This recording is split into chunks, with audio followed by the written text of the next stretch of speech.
Hello! Nanaten here. So as you know, I like reading manga. Before I became a VTuber, I was mostly known for my scanlation works. I even started my own scanlation group, Citrus Project. But before it became Citrus Project, I used to post my manga translation under my old handle name, Scorpion1D3X. And back then, I only handled one series, the one that started it all, Corseltel no Ryujutsushi. Corseltel no Ryujutsushi, or translated to English as Dragon Mages of Corseltel, is a long-running josei manga series written by Ayuma Isurugi. It was first published in Crimson Comics before it switched publisher to Ichijinsha on Zero Sum magazines. The first chapter opens up with a brief description of the mystical land of Corseltel, where dragons and mythical beasts live, protected by mountains and valleys. The only humans who live there are dragon mages. Dragon mages are people who can use magic by borrowing the power of dragons, and in exchange, they raise and nurture young and immature baby dragons. Dragon Mage Marcel, our main protagonist, is considered to be the strongest dragon mage in Corseltel because of his ability to raise all 7 different types of dragons. Under his care are Nata, the brooding dark dragon, Sata, the adventurous wind dragon, Ata, the diligent earth dragon, Mata, the romantic water dragon, Tata, the mischievous wood dragon, Hata, the docile fire dragon, and Kata, the youngest light dragon.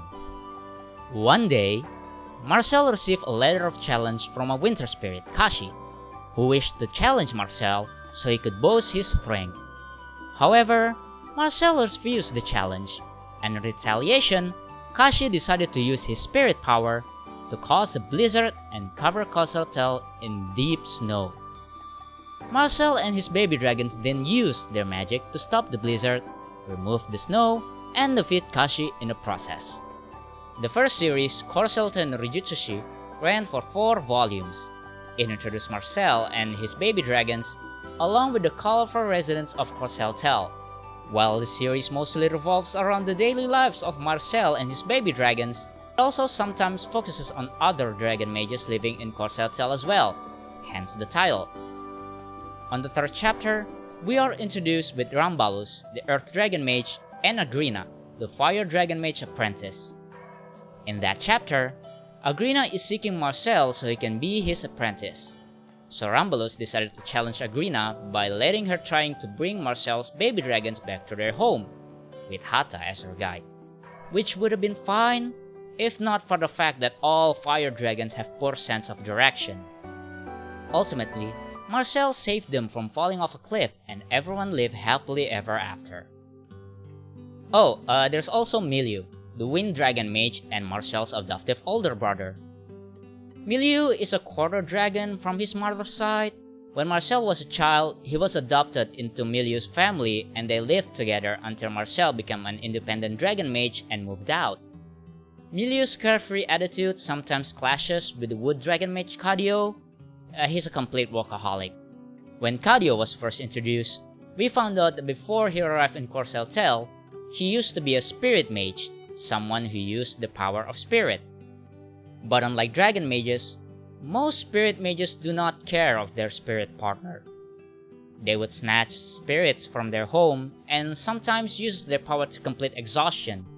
And because of that, Cadio decided to seal his spirit mage power and become a dragon mage. The water dragon mage, Elle, was a runaway princess who arrived in Corseltel looking for a fresh start. However, Cadio is the only one aware of her past. And there's Dragon Mage Ifprof, Agrina's father. He doesn't do much in the first series. The same goes for the Light Dragon Mage Morin and Dark Dragon Mage Maria. The main appeal of the series for me is how adorable the baby dragons interacting with each other. They each have their distinct personalities. Nata, being the oldest, always worry about the safety of his family. Marcel, mostly. Sata always seeks for an adventure. Hata is down to earth, pun intended. Mata and Tata do girly things. Hata is extremely docile despite being a fire dragon who's commonly known to be hot-tempered. Again, pun intended. And Kata, being the youngest, while he cries a lot, he always tries his best to catch up with his older siblings. While their traits may clash with each other, they all feel like one big happy family. They care for each other, and most of all, they love Marcel, and Marcel loves his baby dragons back. Nata is hands down my favorite baby dragon. He is the most mature one in the family, and that even includes Marcel. He is also the most powerful dragon. Every time Marcel is hurt, his power would go berserk and only Marcel can calm him down. On Nata's and Marcel's origin story, we found out that Nata had spent almost 1,000 years as an egg, waiting for a dragon mage to raise him, before he finally met a child Marcel. Marcel had recently lost his entire family to a landslide and was adopted by Miliu's family. Nata and Marcel shared a bond, and Marcel promised to become Nata's dragon mage. The series in general is a fantasy slice-of-life story.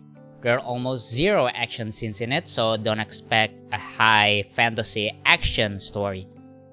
And it also has an episodic feel to it, where the conflict always gets resolved by the end of the chapter. Most of the conflicts come from the interaction between characters, where one character, mostly the dragons, will do something that upsets the other, and that character would lash out.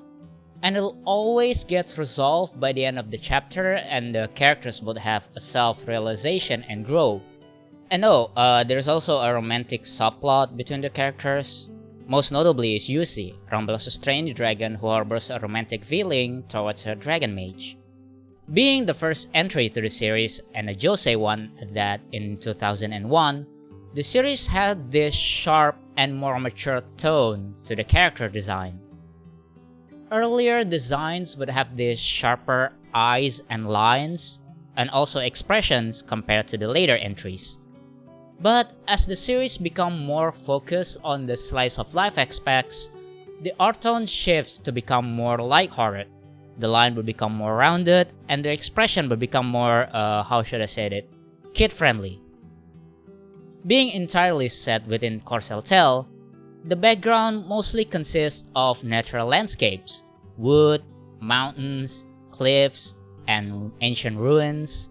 And most characters were drawn on eye level, which gives it a simplistic feel to it. Corseltel Ryujutsushi ran from 2001 to 2004 with only 4 volumes published. When the series switched publisher from Quantum Comics to Zero Sum Comics, the series was reprinted with new cover art depicting 2 dragon mages each. There's also an omnibus version that combines 2 volumes into one, with new cover art and bonus artwork by Ayumi Tsurugi.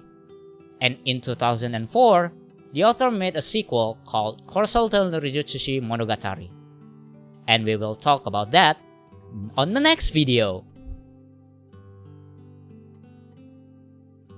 And thanks for watching. If you like what you see, don't forget to hit that like button. And if you haven't subscribed yet, there's a button at the bottom right that says subscribe. Hit it, because I would really like to hit 500 subs by the end of the year. And also there's a bell button that you can click if you want to get notified on my latest video. Also, don't forget to leave a comment, because it really helps with the engagement of the video.